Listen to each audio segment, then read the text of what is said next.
그렇게 무당분의 급한 전화를 받고 후다닥 내려오게 된 똘비는 일단 뭐 그 전에 가위에 눌렸던 그런 상황에 대한 정신을 추스릴 시간도 없었고 5분 내로 금방 도착한다던 무당분은 생각보다 더 빨리 금방 도착하셨다고 합니다. 그때 무당분께서는 고급 세단을 타고 오셨는데 운전석에서는 그때 봤었던 그 남자 박수무당님 있잖아요. 그분이 운전을 하고 계셨고 조수석에는 그 똘비가 보던 그 무당분께서 타고 계셨는데 똘비 앞에 멈춰선 차량에 빠르게 뒷자리에 바로 타게 된 똘비는 그냥 누가 물어보지도 않았는데 타자마자 방금 막 꾸었던 꿈에 대해서 막 설명을 했대요. 내가 꿈을 꿨는데 내 발 아래 나무 귀신이 있었고 막 이러고 저러고 있었다가 가위에서 풀리고 뭐 이렇게 막 깨자마자 바로 전화가 와서 내려왔다. 뭐 이런 얘기를 주저리 횡설수설하면서 말을 하고 있었고 그런 이야기를 듣고도 그런 모습에서도 아무렇지도 않게 듣고 있던 무당분께서 나지막하게 말씀하시기를 이 어미에 대해서 내가 다 알아왔다. 그러니 일단 지금 이동하는 동안에 내가 하는 이야기를 잘 들어라 라고 말씀을 하시면서 똘비의 어머니에 대한 이야기를 이어나가셨다고 합니다. 사실 이야기를 다 듣고 난 뒤에 똘비가 어느 정도 생각했던 범위 내의 이야기가 아니고 그때 스님이라든가 그때 마을 주민이라든가 등등 조합해서 들었을 때 이게 진짜 사실인가 싶을 정도의 충격적인 개인적으로는 아주 충격적인 이야기였다고 합니다. 오, 네. 이제 말씀을 드리자면은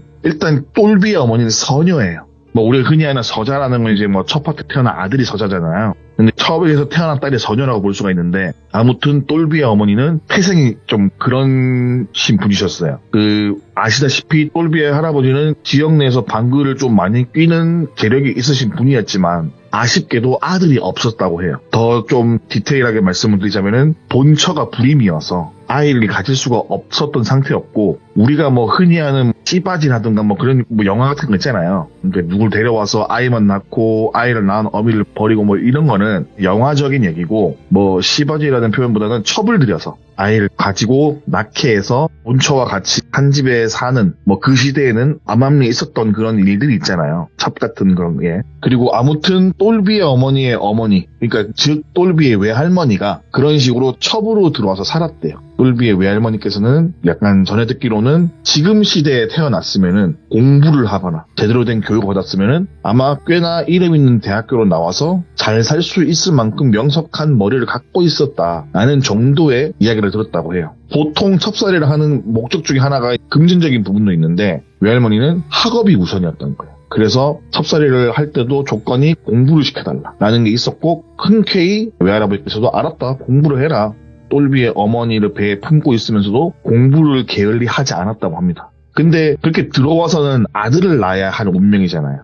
근데 덜컥 딸을 낳아버리니 똘비의 외할아버지는 엄청난 극대노를 하게 되었고 거기다가 정말 조금 더 안타깝고 슬픈 건 똘비의 어머니를 낳으면서 몸이 많이 상하셔서 더 이상 아이를 가질 수 없는 몸이 되어버린 거예요.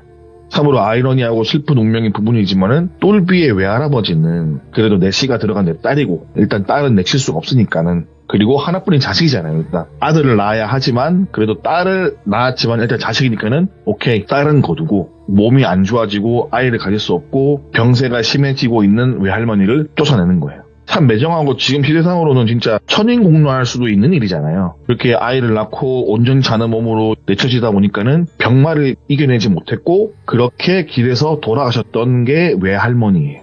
그즈음부터 외할머니 돌아가시고 난 후부터 똘비의 어머니에게는 이상한 일이 벌어졌다고 합니다. 걸음마는커녕 막 옹알이를 하던 시기인데 예를 들어서 마루바닥에 눕혀놓고 잠시 주방에 물을 가지러 온 사이에 아이가 사라지거나 그렇게 막 동네를 막 뒤져요. 똘비 어머니 찾기 위해서 줄 서시고 찾아다니다가 보면은 뭐 이상한 산 중턱에서 발견된다거나 뭐 밤에 잠을 자고 나는데 아이가 또 없어진 거예요. 찾아보니까 뭐 예를 들어서 동네 입구에 있는 뭐 동네 상해집에서 발견된다거나 혹은 나이가 조금 더 먹어서 5살, 7살 정도 되었을 무렵에 칼을 들고 외할아버지 머리맡에 서 있는다든가 가끔씩은 정신을 잃고 죽어라 덤빈다든가 막 이런 식으로 말로는 표현할 수 없는 이상 행동들을 보이면서 그쯤부터 용하다는 무당을 불러서 굿도 해보고 부적도 써보고 할 수 있는 모든 걸 다 해봤지만은 정상적으로 지내다가도 갑자기 정신이 나가버리고 정신이 나가버릴 때는 뭐 집이 없거나 인근 마을에서 발견되거나 혹은 뭐 욕을 많이 한다든가 그런 식으로 여러 가지 뭐 기이한 현상을 보였다고 합니다. 그렇게 기이한 현상을 보이던 순간에 어느 날 갑자기 아무 일도 없다는 듯 호전이 되는 거예요. 언제 내가 그렇게 미처럼 날뛰었냐 라는 식으로 그렇게 아무런 일 없이 또 6년 시절을 또 보내게 돼요. 그렇게 모든 게 다 괜찮고 좋았지만은 딱 하나 바뀌지 않았던 게 뭐냐면은 혼잣말을 하는 습관은 그대로 남아있었다고 합니다. 혼잣말이라는 게 뭐 혼잣말 하는 사람 많잖아 라고 할 수 있지만은 똘비의 어머니의 혼잣말은 틀린 게 뭐냐면은 허공에 대고 혼잣말 하고 뭐 이렇게 그런 식의 궁시렁궁시렁 그런 게 아니라 갑자기 어두컴컴한 뭐 소가 없는 외양간 같은 그런 건물도 있잖아요. 그럼 뚫어지게 보다가 언제부터 여기 있었어? 엄마가 데리러 온대? 엄마는 어디 있어? 근데 너 왜 한쪽 눈이 없어? 라던가 마을에서 화재가 나서 전소가 되어서 집터만 남은 곳이 있는데 거길 지나다가 아니 거기서 다들 뭐 하세요? 다 타고 없어진 집에 왜 다들은 모여있냐? 배고프시다고요? 뭐 이런 식으로 기타 등등 어둡거나 사람이 없는 공간에 대고 혼자 막 질의응답을 하는 거예요. 그런 식의 혼잣말을 많이 했다고 합니다. 딱히 그거 말고는 일상생활에 지장이 없었고 그러다 보니까 이 또한 어느 정도 나이를 들거나 그러면 없어지겠지. 왜냐면은 어릴 때보다 상태가 좀 나아졌잖아요. 호전되겠지 라고 생각하고 말았다고 합니다. 그렇게 한다고 해서 뭐 크게 꾸짖거나 그렇다고 크게 신경을 쓰지도 않았고 그냥 뭐 일상적인 모습이다 라는 생각만 했다고 합니다. 그리고 조금 더 시간이 흘러서 정확한 나이를 알 수는 없지만 한 18세에서 20세쯤 되었을 무렵 똘비의 어머니는 정상인들처럼 살기 시작했다고 합니다. 앞서 말씀드렸던 혼잣말하는 습관이라든가 뭐 그런 부분이 없어졌고 혼기가 어느 정도 차오르는 그 시대의 나이다 보니까는 뭐 그때 또래 일반 사람들처럼 약간 조숙하기도 했고 거기다가 미모가 꽤나 좋았대요. 훌륭했대요. 그래서 마을에서 흠모하는 청년 무리도 생겨날 만큼 어찌 보면 뭐 반듯하게 컸다고 말씀을 드릴 수가 있습니다. 이때쯤 앞선 이야기에 말했던 그 외할아버지 개간 사업 이야기 있잖아요. 그게 물망에 오르던 시기였다고 합니다. 마을에서 신성진 되는 곳을 매입해서 나무로 싹 베어버리고 개간 사업을 하겠다라는 마음을 먹으셨고 실제로 그 땅을 매입하는 그 시기가 그 나이대라고 기억을 하셨다고 하더라고요. 당연히 마을 사람들은 반대를 했죠. 윗마을, 아랫마을 할 거 없이 인근 마을 사람들은 모두 다 반대를 했다고 합니다. 어찌 보면 자신들의 윗대, 그보다 더 윗대, 그러니까 더 신성시하던 땅을 밀어버리고 개간을 한다고 하니까는 마을에 어떠한 병거라도 생길까봐 마을 사람들이 전전긍긍했고 그러다 보니 막 계속 말리기 시작했대요. 반대하고. 그런 마을 사람들의 화가 좀 생각보다 크고 이대로는 공사를 진행하면은 잡음이 좀 많이 나올 것 같은 생각에 그 외할아버지께서는 지역 내에 용하다는 무당을 모시고 와서 내가 제를 지내야겠다 라는 생각에 도달을 했다고 합니다. 그래서 이윽고 지역 내에서 가장 유명한 무당을 찾아가서 서초지정에서 설명을 하고 제를 지내달라 라고 말을 했는데 그러는 와중에 무당분께서는 그 위치에 대해서 물어봤고 위치는 귀족동 뭐 어디다 라고 말하는 걸 듣자마자 무당분께서 말씀하시길 거기는 내가 제를 지낸다고 어찌 누구러뜨리고 할 수 있는 그런 장소가 아니고 내가 그런 그릇이 아니다. 그리고 너 오래 살고 싶으면은 너 그냥 네 명예 살거나 적어도 고통스럽게 뒤지기 싫으면 절대 그 땅은 개간을 하거나 그런 생각 하지 마라. 너뿐만 아니라 네 가족들 다 죽어나갈 수가 있다. 라는 이야기를 듣게 됩니다. 참고로 이 말을 해준 사람이 일전에 지역 내 한옥에서 다른 무당분을 태웠다 그랬잖아요. 남자 무당과 이제 한 중년쯤 되는 무당이 있다 그랬잖아요. 네. 그 무당분의 친어머니예요. 지금 이 찾아간 무당이. 근데 여튼간에 사람이라는 게 하지 말라고 하면 더 하고 싶어하는 사람들 있잖아요. 꼭 어떤 부류에서든 똥인지 된장인지 찍어 먹어봐야 하는 사람이 있어요. 그리고 똥인데도 된장 같은데 라고 한술 더 떠서 말하는 사람도 있듯이 남들이 다 하지 말라고 말리고 손살에 치는 와중에도 그런 거 다 미신이다. 무당이 뭐 알지도 못하면서 개소리를 하고 있어. 나는 핑계로 말도 듣지 않고 무대포 정신으로 밀어붙였대요. 똘비의 외할아버지는 고집이 정말 세다 못해서 질기고 수전노처럼 약간 고약하기까지 했던지라 이러나 저러나 공사를 진행하고 싶고 여기를 빨리 개간하고 싶은 생각이 너무 컸던 외할아버지는 이 지역 무당 말고 다른 지역의 유명한 무당을 모시고 와야겠다라는 생각에 다른 지역에 또 유명한 무당을 수소문해서 찾으러 갔다고 합니다. 우리 귀족분들은 아시는 이야기일 것 같긴 한데 모든 무당이라고 다 구술을 하고 뭐 점사를 맞추고 하는 게 아니고 그들만의 특기 분야가 있잖아요. 근데 이 분께서는 뭐 터주굿이라든가 뭐 이런 걸 잘하는 무당분인데 제가 뭐 굿의 종류는 잘 몰라서 이게 맞는지는 모르겠지만은 아무튼 뭐 터주굿 같은 걸 아주 잘 지내는 무당분이셨고 그분을 모시고 개간해야 될 터를 굿을 지내기 위해서 마을로 들어섰대요. 이동을 하는 와중에 개간을 하는 장소에 대해서 안내를 하고 안내를 받으면서 이동을 하고 있는데 그 개간을 하는 장소 근처쯤 오자마자 무당분께서 말씀하시길 여기서 무슨 죄를 지내냐고 여기서 무슨 국 같은 걸 하냐고. 미친 거 아니냐고. 여기는 나 같은 사람이 죄를 지내거나 여기서 뭐 내가 뭐 아무것도 뭐라 할 곳이 아니다. 다른 사람을 알아보라. 근데 아무도 한다고 안 할 거다. 왜? 목숨이 3개든 10개든 100개든 여기서 못한다. 나는 못하니까는 다른 사람 알아보든지. 그리고 내가 충고 하나 해주냐면은 여기는 개간한다고 네가 나설 곳이 아니다. 네 같은 놈이. 꿈도 꾸지 말아라. 라는 말과 함께 자리를 내빼고 그대로 주랭랑을 쳤다고 합니다. 사실 이쯤 되면은 안 해야 정상이잖아요. 근데 이런 쪽으로 무지하고 믿지 않는 사람에게는 그냥 짜증나는 일인 거예요. 또 다른 놈을 어떻게 또 데리고 오나 이런 생각이 들잖아요. 그리고 또 나중에서야 알게 된 사실이지만은 그쪽 개간하였던 그 땅과 그쪽 산 쪽이 세월을 쭉 거슬러 올라가서 뭐 삼국시대 혹은 뭐 고려시대 그때부터 신성시대였던 땅이고 6.25 전쟁 때 당시에 주변이 다 민둥산이 되고 막 그렇게 전쟁의 포화에 있을 때 여기만큼은 그나마 울창하게 유지가 되었고 마을 사람들도 전쟁 속에서 크게 휩쓸리지 않았다 라고 할 정도로 오래된 신성한 땅이었기에 어지간한 무당분들은 아무것도 할 수가 없고 그리고 건드릴 수 없는 그런 장소였다고 합니다. 그렇게 마을까지 모시고 온 그 무당은 마을 사람들이 보는 앞에서 똘비 외할아버지에게 그런 말을 하고 주랭랑을 쳐버리니 더욱더 마을 사람들은 봐봐 거기가 정말 신성한 곳이라니까는 무당이 도망가잖아 라는 확인 도장을 찍어주는 꼴이 돼버린 거예요. 하지만 개간에 대한 욕심이 전혀 줄지 않았던 외할아버지는 안 되겠다. 그냥 무당이고 나발이고 가네. 그냥 하면 되지 뭔 상관이야. 내가 왜 애들한테 허락을 받아야 돼. 내 땅인데. 라는 생각으로 아무것도 모르는 외지인 그리고 돈에 눈이 먼 몇몇 마을 청년들을 데리고 와서 첫삽을 푸고 마을 사람들이 말리고 난리가 나더라도 신경도 안 쓰고 공사를 했다고 합니다. 공사가 진행되고 나서부터 다시 그쯤 돌비 어머니의 상태가 안 좋게 되기 시작했고 이 모든 이야기를 쭉쭉 풀어서 하면은 저도 참 좋겠지만은 들은 그대로 지금부터 뭐가 어떻게 되고 쫙 하면은 뭐 큰 알맹이 없는 내용을 2시간 3시간 해야 돼요. 그래서 지금부터는 최대한 압축을 해서 중요한 포인트만 찝어서 말씀을 드리자면은 일단 공사가 시작되자마자 어릴 때처럼 이상징후를 보이기 시작했다고 합니다. 다 큰 처녀가 정신 나간 모습을 마을 사람들에게 보이면은 마을에서 뭐라 그러겠어요. 저 봐라. 저 공사하지 말란다 해가지고 딸내미 마트에 갔네. 라는 식으로 보일 거 아니에요. 근데 외할아버지는 미신을 믿지 않는 사람이기 때문에 오히려 그 귀신들이 이게 중요한 게 아니라 그런 모습 보인다는 자체가 싫은 거예요. 그래서 똘비 어머니를 감금을 했어요. 공사 시작되고 얼마 안 돼서부터 변해버린 똘비 어머니를 감금을 했고 그때부터 타지에서 왔던 인부들이 하나둘 다치거나 혹은 헛것을 보거나 더 심한 사람은 인명사고까지 인근 천에서 물에 빠져서 돌아가신 분도 생길 만큼 공사가 벌어지고 단기간에 아주 많은 일들이 벌어졌다고 합니다.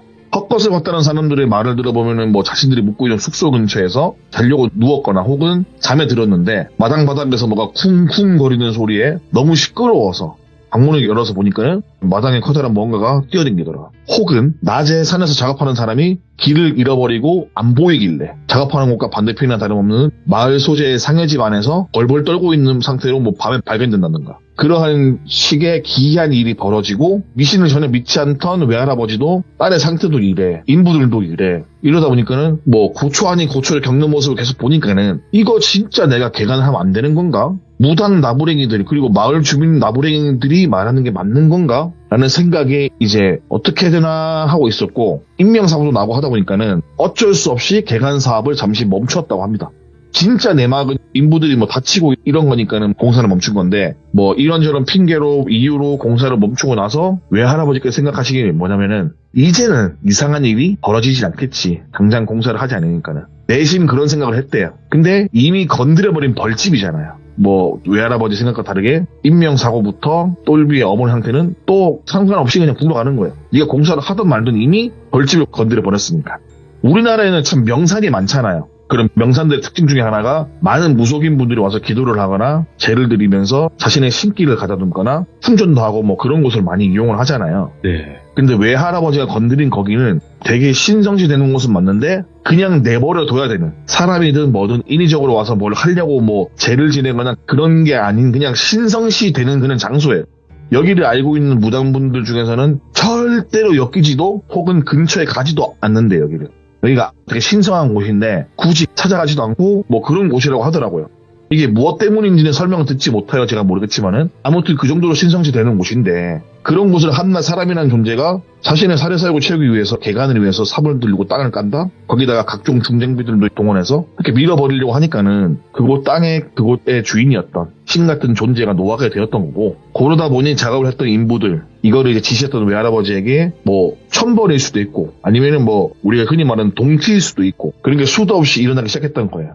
그러는 와중에 또다시 알게 된 사실이 뭐냐면은 똘비의 어머니는 애초부터 상태가 호전된 적이 없어요. 그러니까는 좀 더 나아가면서 상태가 나아졌다 그랬잖아요. 그런 게 아니라 어릴 때부터 뭐 귀문이 열린 건지 아니면 진짜로 뭐 신을 받을 운명이 이었는 건지 그건 모르지만은 어느 정도 신기가 있던 건 분명했는데 애초부터 나이를 먹고 호전된 게 아니라 이제 그런 걸 본다 그러면 싫어하니까 안 보이는 척, 못 본 척 한 거고 정신이 나갈 정도의 그런 상황이 와도 어느 정도는 자신을 컨트롤할 수 있는 그런 나이가 되다 보니 안 보인 척하고 그런 척 한 거예요. 이상한 것을 보았지만은 뭐 애써 외면하기도 했고 이게 보인다 저게 보인다 이런 뭐 말을 건다 뭐 저게 말을 건다 뭐 그런 것들을 말해봤자 자기만 이상한 취급당해 뻔하니까 뭐 그렇게 안 들리고 안 보인 척하고 살고 있던 상태였던 거예요. 애초부터. 상태가 나아진 게 아니라 단지 나이만 먹은 거예요. 그냥. 여튼 괜히 건드리지 말아야 할 이제 부분을 건드린 외할아버지는 이제 개간 사업을 하기 위해서 나무를 밀담한 장소에 가서 믿지는 않았대요. 않지만은 호구이라도 있을 신에 대해서 노여움 풀어뜯겠다는 그런 의미로 그리고 나 이거 좀 공사 좀 하게끔 도와달라 먹고 살게 간곡한 요청하는 그런 지경에 이르렀고 그런 마음으로 제사상 같은 걸 차려서 달래기 위해서 거기에서 누가 시키지도 않는데 혼자 제를 지낸 거예요. 집에도 나 올라가서 제 지내볼 테니까는 이따가 보자 이런 식으로 말씀하셨고 제를 지내시다가 불의의 사고를 당하신 거예요. 집에서 기다리는 그 똘비의 어머니 그리고 외할머니는 내려올 시간이 훌쩍 지났지만은 내려오지 않는 할아버지를 걱정하던 와중에 마을 사람들한테 이렇게 해서 외할아버지가 안 들어왔다 도움 좀 요청한다 같이 가볼 사람 없냐라고 말을 했지만은 마을 주민 그 누구 하나 선뜻 거기로 들어가려고 하지 않았대요. 그런 모습에 똘비 어머니가 외할머니를 집에 내버려두고 그곳으로 혼자 갔다고 합니다. 왜 그랬는지는 몰라요. 혼자 그냥 갔대요. 아버지 찾기 위해서. 그때부터 마을에 정신당한 여자 이야기가 퍼진 거예요. 그리고 갑자기 사라진 똘비 외할아버지 얘기가 돌기 시작한 거예요. 아버지를 찾으러 간 똘비 어머니는 거기에서 뭔 나쁜 짓을 당했는지 모르지만은 아니면 뭐 비기가 된 건지 혹은 뭔지 아무것도 모르지만은 정신이 완전 나가버렸대요. 외할아버지는 돌아오긴커녕 며칠이 지나서야 마을 어귀에서 발견이 됐고 그나마 정신이 멀쩡했던 아무 일도 없었던 외할머니는 외할아버지를 모시고 병원으로 가셨다고 해요. 그러는 와중에 외할머니는 애초부터 똘비의 어머니 친딸이 아니잖아요. 그러니까는 똘비 어머니가 어찌되든 말도 신경도 쓰지 않았다고 합니다. 처음부터 자식이라고 생각을 하지 않았던 마음이 있었고 오히려 사라진 게 잘 되었다. 정신 나간 게 더 잘 된 것 같다 라고 생각을 하셨고 외할아버지 병세가 좀 더 깊어지자 여기를 정리하고 떠나야겠다 라는 생각에 마을로 가서 있던 재산을 거의 헐값에 처분을 하고 마을을 황급히 도망치듯 벗어나게 된 게 팩트인 부분인 거예요. 일전에 다른 마을 주민들이 말해줬던 내용이라든가 이런 게 진실이 아니라 이게 팩트인 거예요. 그리고 이 모든 이야기를 들려주신 건 똘비의 외할머니예요. 그러니까 무당분께 이 사실을 말해준 거는 똘비의 외할머니인 거예요. 애초부터 친자식으로 생각하지 않았던 똘비의 어머니였고 그러다 보니 뭐 걔가 사라지든 말든 신경 1도 쓰지 않았고 투성문에서 찾게 된 똘비의 어머니에 대한 이야기는 생각보다 많이 안쓰러운 이야기인 거잖아요. 지금 무당분께서도 외할머니 찾아서 얘기를 들어봤지만은 외할머니도 자식처럼 생각하지 않았고 이러한 일이 있던 건 정황만 듣게 되고 그러니까 첩의 몸에서 태어나서 소녀로 자랐지만은 약간 뭐 신기가 있는 건지 모르는 몸으로 태어났고 거기다가 자신을 낳아준 어미는 불행하게 생을 마감했고 그나마 의지할 곳은 외할아버지 뿐이었는데 외할아버지마저 그리 돼버리니 이때다 싶어서 똘비 어머니를 내쳐버렸던 게 외할머니고 그렇게 정신이 나간 채 마을을 돌아다니다가 안 좋은 데도 당하고 똘비를 낳게 된 게 줄여서 말하면 이게 팩트인 부분인 거예요. 네. 약간의 외전 형식으로 말씀을 드리자면은 마을 사람들 또한 돈에 눈이 멀어서 현장에서 일을 했던 몇몇 청년도 다치고 그랬잖아요.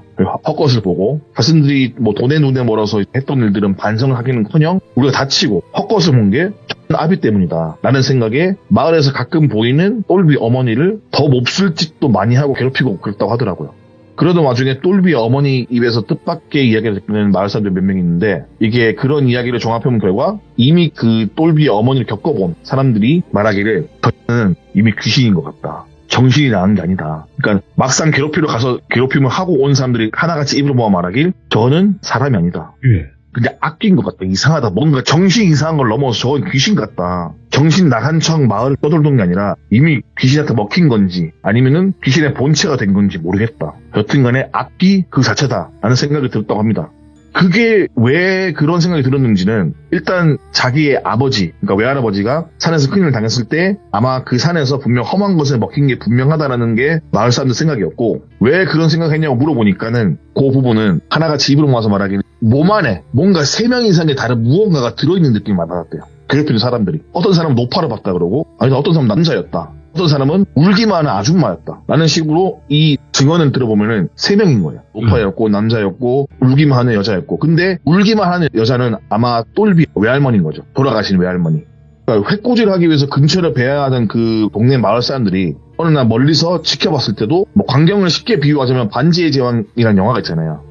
골룸과 스미골이 싸우잖아요. 한 몸에서. 그런 모습을 싸우는 거 본 사람도 있고, 약간 다중인격으로 보이는 그런 느낌으로 서로 싸우고 말리고 하는 광경을 보게 되었고, 거기다가 또 다른 부분은 기괴한 남자 목소리가 나왔다. 분명히 들었다. 근데 이게 한두 명이 아닌 거예요. 그러면서 처음에는 괴롭히고 못살게 굴었지만은 뭔가 이상하고, 이 귀신 쓰인 여자, 마을 사람 기준에서 악귀 같은 이 여자가 더 건드리면은 우리도 못 살 것 같다. 라는 게 생각이 드니까는 아무도 건드리지 못한 거예요.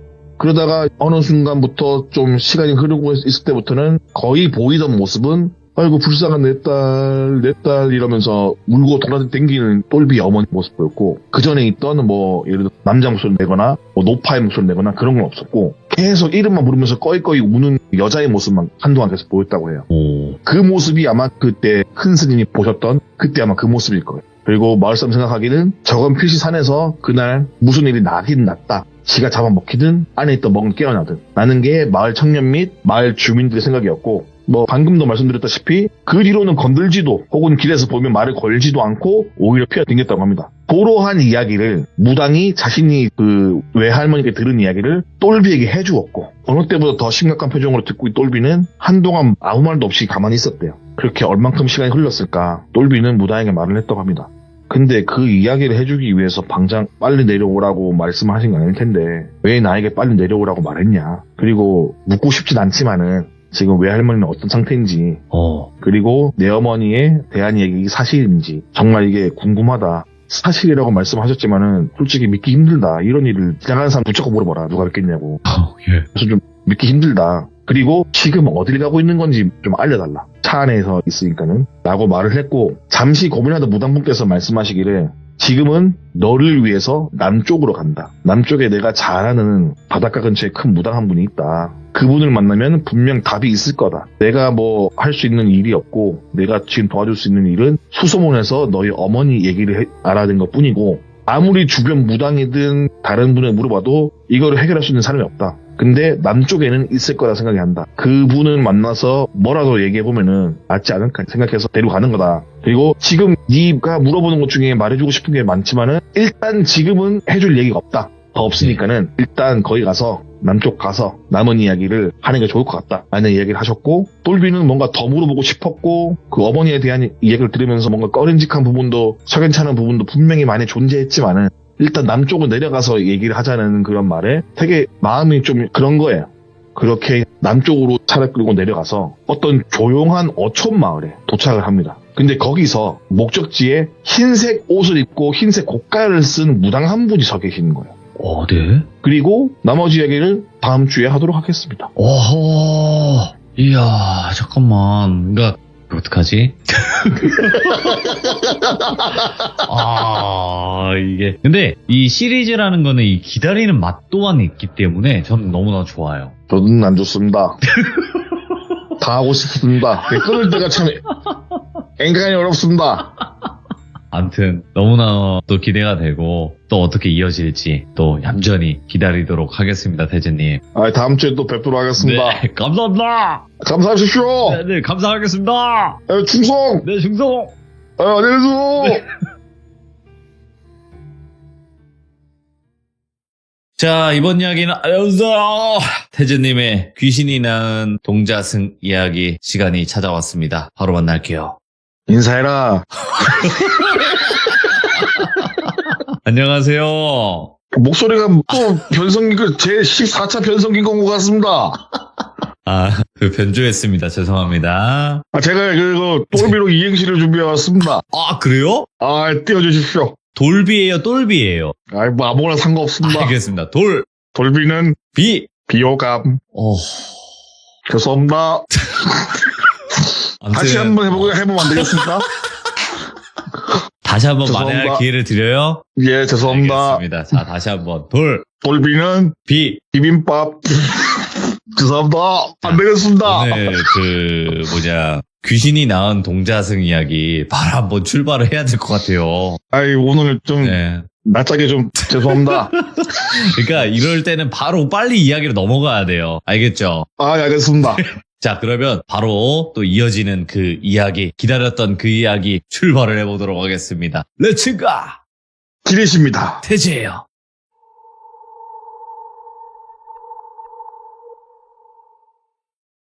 그렇게 차를 타고 내려와서 남쪽에 도착했을 때 그 문 앞에 고가를 쓴 무당분이 서 계셨다고 말씀을 드렸습니다.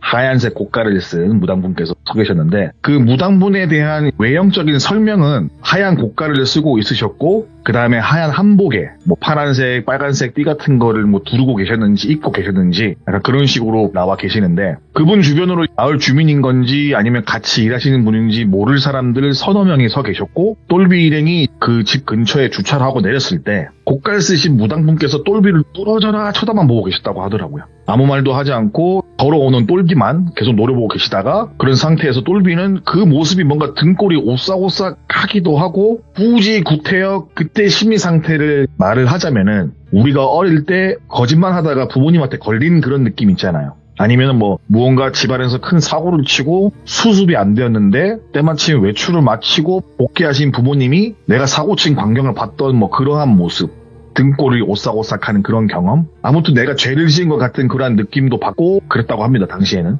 그러고 나서 자신을 데리고 온 무당분과 고가를 쓴 무당분이 서로 담소 같은 걸 나누시면서 이야기를 하는데 갑자기 뭐 무슨 일이 여기까지 왔냐 이런 식으로 먼저 말씀하시는 남쪽 무당분, 그러니까 남쪽 무당분은 고가를 쓰신 분이죠. 그리고 일이 어쩌다 보니까 급하게 진행해야 될 것 같고 내가 가진 힘으로는 도저히 안 될 것 같아서 도움을 얻고자 이렇게 찾아오게 되었습니다 라고 말하는 똘비를 데리고 온 무당분이 그렇게 말씀하셨고 그렇게 뭐 어지럽이 와서 미안하다 뭐 이런저런 얘기를 하면서 두 분이서 손을 꼭 잡고 이야기를 하시다가 그 고깔 쓴 무당분께서 뭐 인근 지역에 행사가 있어서 행사를 마치고 들어오는 길이었다.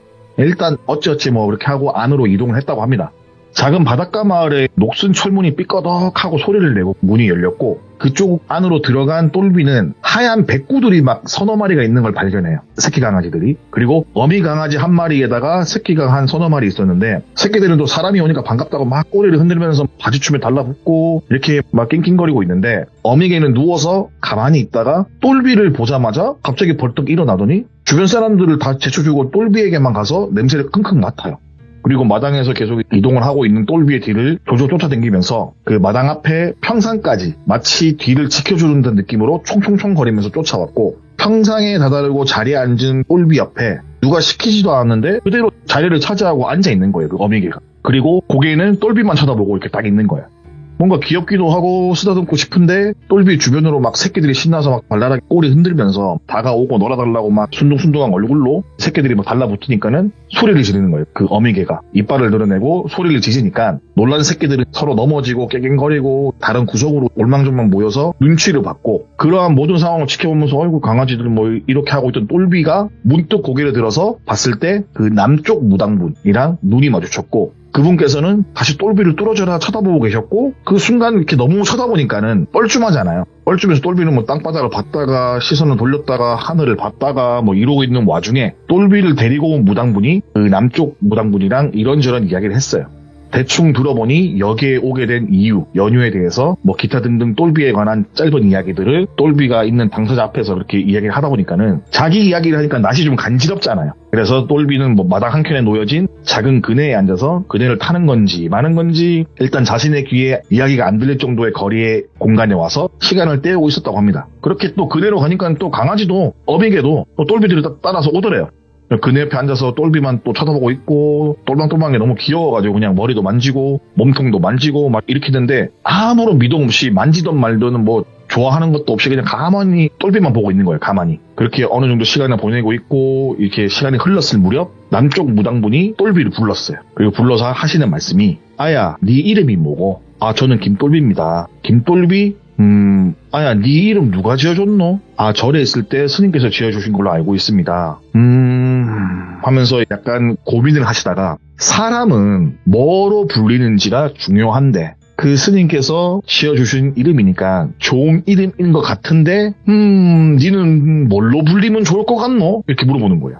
그런 물음에 똘비는 단 한 번도 생각해 본 적이 없는 질문을 당황을 하게 되었다고 합니다. 오호, 예. 이렇게 우물쭈물하는 사이에 자신을 데리고 온 무당분께서 말씀하시길 지금 이 남쪽 무당분은 내가 아는 한 우리나라에서 적어도 5손가락 안에 들어가는 분이다. 이제 나이가 많이 드셨고 더 이상 이런 쪽으로 일을 할 수 없어서 태송굿도 얼마 전에 하신 분이라서 지금 당장 큰 도움은 안 되는데 이분한테 내림받은 신딸분이 있다. 그분이 오기 전까지 너한테 뭐 궁금한 거 물어보는 것 같으니까는 뭐 묻는 거에 부담 갖지 말고 말해도 된다. 뭐 이런 식으로 말씀하신 거예요. 그리고 뭐 가르침을 줄 수도 있으니까는 말을 해봐라. 뭐 이런 식으로 말을 했고 생전 처음으로 무엇으로 불리면 좋겠다라는 물음을 들었잖아요. 똘비가. 그러니까 일반적으로는 그런 질문을 하는 사람이 없기도 하고 그런 말을 듣기도 힘들기도 해서 잠시 생각을 했는데 참 사람이라는 게 희한한 게 뭐냐면은 그때 똘비가 느낀 건 나도 내가 옛날부터 이름이 이렇게 불리면 좋겠다 라는 생각을 은연중에 하고 있었대요. 그런 이름이 있었대요. 참 사람이 희한하죠. 똘비 본인도 누가 이런 거 물어보지도 않을 텐데 내 이름이 똘비가 아니라 이거였으면 좋겠다. 내가 이걸로 불리면 좋겠다 라고 생각을 해본 적이 꽤 있었고 근데 그것이 이름이 되게 좋거나 이런 게 아니라 예를 들어서 말씀을 드리자면은 우리 어릴 때 만화 같은 거 보면은 뭐 태권브이라든가 마징가 혹은 다간부터 해가지고 뭐 수많은 로봇 만화들 있잖아요. 건담부터 해가지고 그런 데 나오는 소년 만화의 주인공 이름 같은 거 있잖아요. 뭐 편하게 예를 들어서 철수라는 만화 속 캐릭터라는 이름이 있다고 치면은 난 철수라고 불리고 싶은데? 라는 생각을 한 적이 꽤나 많았대요. 그래서 대답을 해도 되는가 잠시 머뭇거리다가 저는 철수로 불리고 싶습니다 라고 말을 한 똘비였고 그 이름을 들은 남쪽 무당분께서는 싱긋 웃으시면서 아이고 그래 먼 길 왔는데 내 정신 좀 봐라. 다들 배고프고 시장할 텐데 퍼뜩 상체를 떼니까는 그동안 뭐 씻을 사람은 씻고 짐 풀 사람은 뭐 풀고 뒷간을 가든 뭘 하든 할 거 있으면 빨리 하소 하면서 부엌으로 들어가시는 거예요. 그렇게 부엌으로 들어가시고 똘비는 내가 말하는 이름이 너무 유치한가? 하는 생각에 약간 뻘쭘하게 서 있는데 잠시 서 있는 와중에 주방으로 들어가신 남쪽 무당분이 머리를 빼고 내미시면서 하시는 말씀이 철수 니도 빨리 씻든가 아니면 할 게 없으면은 밥 차리게 이 늙은이나 도와라. 철수 일로 온나? 이렇게 막 말씀하신 거예요. 예. 갑자기 똘비에서 철수로 불리게 되었잖아요. 약간 뭐지? 약간 댕청한 느낌을 받은 똘비는 쭈뼛쭈뼛거리면서 주방으로 들어가서 그 분이 시키시는 밥상 차리는 일을 도왔고 그냥 뭐 흔하게 할 수 있는 그런 일들을 시키시고 반찬을 꺼내라 이런 거 해라 하면서 이래저래 찌개도 끓이시고 이렇게 하다 보니까는 맛있는 한 상이 차려졌다고 합니다. 그 와중에 호박잎도 삶고 뭐 장도 꺼내고 찌개도 보고보고 잘 끓여서 맛난 상을 뚝딱 차리고 평상에 상을 피고 밥을 먹으려고 하니까는 그때 누군가 대문을 열고 들어와요.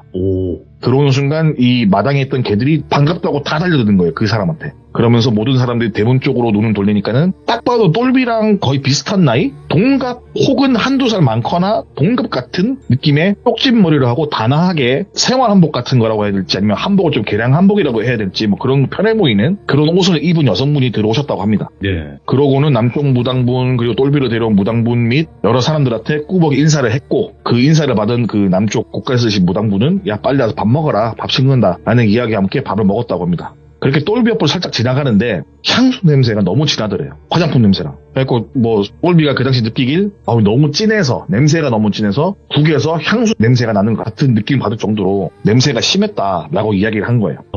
아무튼 이래저래 밥을 먹는 동안 자신에 대한 이야기는커녕 마당에 있는 강아지 이야기들 뭐 새끼를 몇 마리 낳았네 새끼 너무 귀엽다 이런 얘기부터 해서 사람 사는 이야기들 뭐 차가 막히네 누가 뭐 어쨌네 저쨌네 이웃집 김씨 할머니가 뭐 이랬네 부터 해가지고 계절에 먹기 좋은 나물이나 음식 이야기 되게 소소한 이야기 있잖아요. TV에서 봤던 웃긴 이야기 같은 것도 하고 사회적인 이야기 등등 진짜 일반적인 평범한 대화들로 밥상에 채워줬고 그렇다 보니까는 똘비는 뭘 물어보거나 혹은 물어보고 싶은 마음도 없었지만은 뭐 딱히 불편하거나 그런 감정도 없이 식사를 다 마치고 남쪽 무당분을 보필하는지 아니면 일을 도와주시는지 모르는 아주머니들이 밥상을 치우고 설거지를 하는 거를 도우려고 했대요. 밥을 다 먹고 나서. 근데 여기서 그분들을 부르기를 보살님들이라고 불렀고 아무튼 보살님들을 도와서 상을 치우고 이래저래 움직이려고 하니까는 그 남쪽 무당분께서 신딸 그리고 똘비를 데리고 온 무당분 그리고 아까 운전을 하고 온 남자 박수 무당을 방 안으로 들어오라고 하셨고 문을 닫고 그렇게 들어가셨다고 하더라고요. 식사가 마친 다음에. 마당에 홀로 남긴 똘비는 상을 치우려고 보살님들과 함께 이렇게 있는데 그 보살님들이 그냥 쉬라고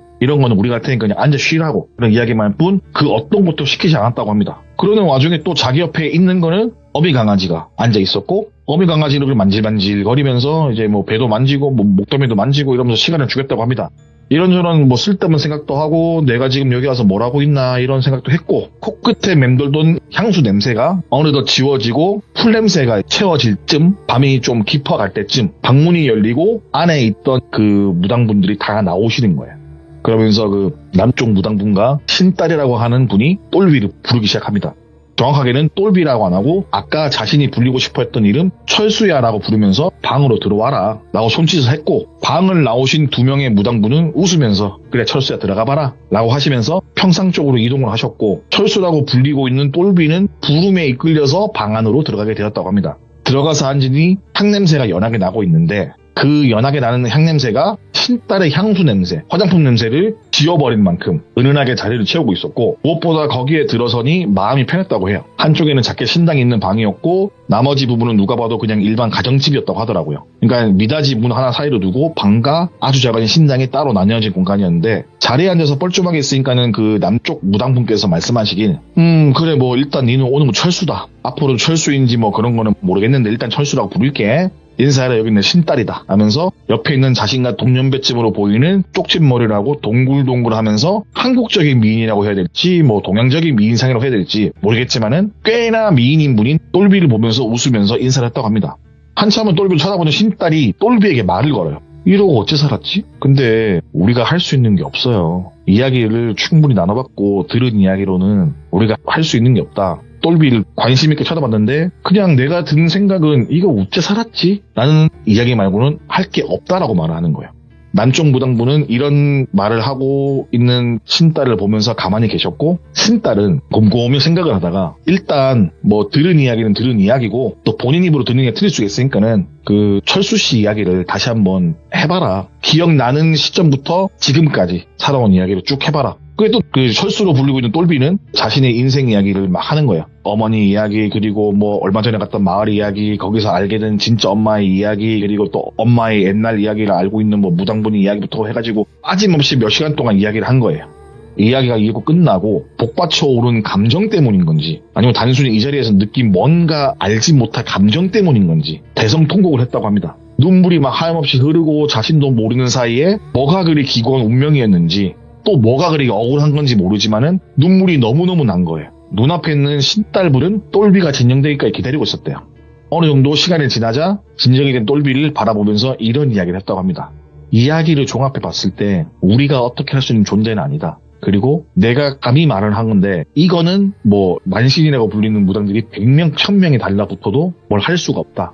널 살릴 수가 없다. 대신 널 죽일 수는 있다. 우리가. 자, 지금부터 하는 이야기 잘 들어라. 당신이 살려면은 이 방법 말고는 어쩔 수가 없다. 이게 방법인지 아닌지도 나도 모르고 우리 어머니도 모른다. 우리도 옛날에 이렇게 했더라. 이렇게 한 게 있다. 구설로 전해진 이야기일 뿐인 뭐 이런 거 해봤다는 무당도 있다는 정도의 이야기만 알고 우리도 아무것도 모른다. 그거를 해보려고 한다, 당신한테. 다른 이들은 어떻게 생각할지 모르지만은 이게 맞는 건지 아닌지 해보지 않아서 우리도 모른다. 근데 네가 살려면 이 방법 말고는 없다. 아니 없을 것 같다. 근데 이게 안 될 수도 있다. 우리도 모른다. 하겠냐? 이렇게 물어보니까 똘비는 하겠다 라고 한 거죠. 그래서 너는 네 의지와 다르게 신에게 노여움을 산 인생이고 네가 뭘 하든 뭐가 되든 또 무얼 하든 네 인생은 네 명예 죽는 거는 포기해야 한다. 아니 어쩌면 명이 없을지도 모르고 뭐 여튼간에 언제 죽을지 오늘인지 내일인지 뭐 지금인지 10분 뒤인지 모른다. 저승차사가 명부에 적힌 명이 다 한 사람을 데려가면 아무런 문제가 없는데 딱 이야기를 듣고 내가 생각하기에는 너처럼 명줄이라는 게 애초에 없는 건지 아니면은 다르게 적힌 건지 혹은 태어나지 말았어야 할 운명인 건지 아무것도 모르는 놈을 차사가 데려가면은 소멸될 수도 있다. 그냥 아니면은 뭐 차사가 너를 데려가지 못하면은 9,000원 또도는 잡기가 된다. 그럼 너는 세월 없이 또 돌아다닐 수가 있다. 그래서 내가 내린 결론은 오늘 너를 죽이겠다. 너를 죽여야 된다. 너를 차사에게 바칠 생각이다. 저승사자에게. 그리고 오늘 똘비라는 이름은 버리고 네가 원했던 이름 철수로 다시 태어나든 그걸로 죽든 그거 말고는 묘수가 없다 라는 이야기를 했고, 방법은 이러했다고 합니다. 참고로 이번 이야기를 들었을 때 중요한 몇 가지 부분이나 그런 부분들을 많이 빼고 이야기를 저한테 처음에 해줬어요. 모든 방법을 알려주면은 문제가 될지도 모르니까는 이야기를 전달해준 똘비도 이 부분에 대해서 정확한 방법이란 거를 그냥 몇 가지만 알려주고 말았기 때문에 이 부분은 제가 약간 픽션을 가미해서 그냥 뒤에 나오는 이런 하는 방법들은 픽션이 가미된 이야기구나 하는 정도에서 들어주시면 감사하겠습니다. 일단 이 의식을 하기 위해서 지금 있는 무당분의 집에서 하는 게 아니라 남쪽 무당분을 도와주시는 보살님들이 있다 그랬잖아요. 보살님들이 운영하고 있는 임금 펜션의 도움을 받아서 진행을 했다고 합니다. 네. 차로 이동을 해야 하는데 차에 타기 전에 똘비에게 뭔가 청 같은 건지 뭔지 모를 걸 씌우고 고개를 들지 말라 그러고 차 안에서 머리를 숙이고 이동을 해야 했었고 차가 이윽고 펜션에 도착하자마자 고개를 숙인 채 그 집 안으로 이동을 했다고 합니다. 그러는 와중에 눈 뜨지 마 그리고 숨 참아 들어갈 때 라고 말을 했고 차에 내리는 순간부터 숨을 참고 펜션에 들어갔다고 합니다. 땅바닥을 머리를 숙이고 눈을 감고 눈을 뜨지 못하게 해서 당시의 상황은 몰랐지만은 우리가 옛날에나 뭐 시골이나 이런 데 가면은 지금처럼 병원에서 장례식을 다 치르지 않았잖아요. 대충 뭐 집 대문에 상례등 켜놓고 상을 치르는 집이 많았잖아요, 옛날에는. 그러니까 그 펜션 입구에 똘비가 고개를 숙이고 숨을 참고 눈을 감고 들어갈 때 상례등이 켜 있는 거예요. 그때는 몰랐고 나중에 들은 이야기입니다. 그렇게 상례등이 켜진 펜션으로 들어갔고 아무튼 남쪽 무당 그 신딸이 알려준 방법인즉 어떤 나뭇잎을 따서 똘비의 이름을 막 적더래요. 똘비의 손톱, 발톱, 그리고 꽤나 많은 머리카락, 거의 뭐 머리 변발 느낌처럼 깎았다고 하더라고요. 거의 다 밀듯이. 그리고 오늘 입고 있던 모든 옷, 속옷까지 신발 다 벗겨서 어떤 항아리에 담고 간단하게 제사 음식을 준비했다고 합니다. 제사 음식은 우리가 보통은 조상한테 제사를 지낼 때 좀 상을 좀 크게 해서 음식을 많이 하잖아요. 그리고 데리고 온 저승사자를 위해서 음식을 자그마하게 해서 밖에 내놓잖아요. 소분해서. 근데 이게 바뀌었다고 생각하시면 돼요. 그런 자그마한 상이 방 안에 있고 메인 상 같은 게 저승사자 먹으라고 따로 소분하는 그런 대문 밖이나 그런 데 상을 차려놓은 거예요. 누가 봐도 이게 메인 듯한 느낌으로 한 상을 차려서 문 밖에 내놓았고 방문을 닫은 다음에 그 안에서 곡소리만 계속 하는 거예요. 아이고 아이고 이런 식으로 곡소리만 남은 사람들이 계속 하고 주구장창 곡소리만 들리고 똘비는 제사상 차린 쪽 병풍 뒤에 이불인지 뭔지 모를 걸 불을 감싸고 누워 있었대요. 근데 이 모든 걸 그 전에 신딸이 알려준 게 뭐냐면은 너를 이렇게 할 거고 이렇게 할 건데 병풍 뒤에서 잠자지 말아라. 잠이 심하게 올 거다. 애지간하면 잠들지 말고 혹여나 잠이 들더라도 저승차사가 와서 너한테 네 머리맡에서 뭘 적을 거다. 책 들고 와서. 그때 지금 불렀던 철수 그런 이름으로 널 불렀을 때 대답을 하든지 아니면 입을 닫든지 그냥 그거는 네 느낌대로 해라. 대신 똘비라는 이름에 똘자만 들어가도 너는 숨도 쉬지 말고 가만히 있어라 그냥. 어차피 그리고 네가 잠이 들고 느낌이 이상했을 때부터 숨은 무조건 참아라. 라는 식으로 신신당부를 하신 거예요. 혹여나 잠에 들면 무조건 잠에서 깼을 때 숨을 참아라. 이런 식으로. 시끄럽게 계속 주변에 곡소리가 울려 퍼지고 막 주변이 엄청나게 시끄럽잖아요. 곡소리가. 근데 희한하게 졸음이 너무 쏟아지는 거예요. 졸음이 쏟아지다 못해서 1초에서 2초 잠들고 다시 정신 차리고 잠에 들지 말아야지 잠에 들지 말아야지 이러고 있는데 졸음이 너무 쏟아지는 거예요. 버티고 몇 시간은 막 이 약물 버티다가 천하장사도 눈꺼풀은 절대 못 든다는 말이 있잖아요. 잠에 들었다고 합니다. 잠에 들었을 때 보게 된 모습은 자신이 자다가 번쩍 눈 떴대요. 근데 모습은 저승차사가 한 권의 책을 들고 있는 모습을 본 다음부터 눈을 바로 감고 숨을 참았대요.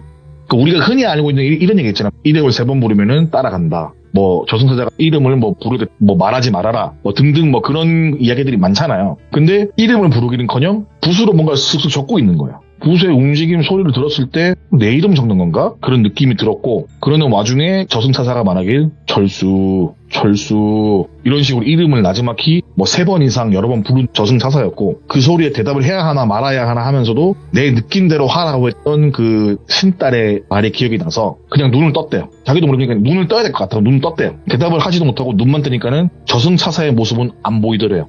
이제 머리는 천으로 이제 둘러싸여 있는 상태였는데 자기 시야에서는 그 틈틈이 사이로 보이던 차사도 안 보이고 좀 밝더래요, 바퀴. 그리고 또 시끄럽던 곡소리도 안 들리고 평온한 분위기? 그런 걸 느끼고 일어서야 하나? 가만히 있어야 하나? 고민을 하던 똘비에게 이윽고 누가 와서 무명천을 벗겨주면서 눈을 가리면서 말하는 게 이제 일어나. 숨 참아, 눈 감아 라고 말하면서 철수를 감싸고 있던 이불 같은 곳에서 몸만 쏙 빼는 거예요. 몸만 쏙 빼서 머리에 씌워진 천도 벗기고 다른 천을 또 씌우는 거예요. 그리고 몸을 밖으로 빼면서 절대 눈 뜨지 말고 숨 쉬지 마. 조금만 참어. 라는 얘기를 나지막하게 했고 그런 목소리와 함께 눈도 질끈 감고 숨도 참으면서 몇 명에게 이끌려서 어떤 방으로 이동하게 됩니다.